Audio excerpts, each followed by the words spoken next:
When I think back on my college days and I relate it to my experience with watercolors, I can remember that I never went to class. Now, let me explain myself. I'm not condoning skipping class. I went to all of those critiques, and we had those like once every 2 weeks. But I had this teacher in another class who saw me, and he noticed that I was getting interrupted all the time. I went up to Oshkosh, and I was like one of the few blacks up there that could draw. And so he noticed people were always coming and asking me, how do you do that? And wow, and this and that. And so he came to me one day, and his name was Tom Brady, a great guy. And he said, "Hey, go home." I'm like, "Excuse me?"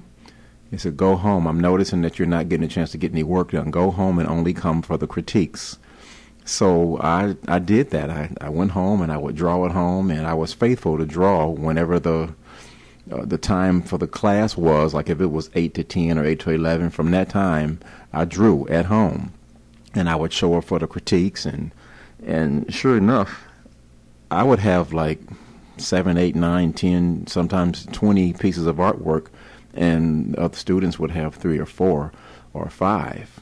But anyway, a few other teachers, Osborne was one of them, they told me to do the same thing. So I had 3 or 4 classes where I only had to show up for the critiques, and I got quite a bit of work done that way. Well, when I took watercolors, I just assumed the same thing. And so I only went to class for critiques.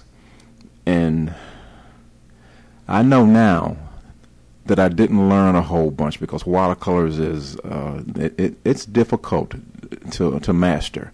But once you've got it, you really can control everything from colors to shapes to where the watercolor goes. And I learned my lesson. I had to pretty much teach myself how to watercolor, and if I had to do it all over again, I'd show up for class every day.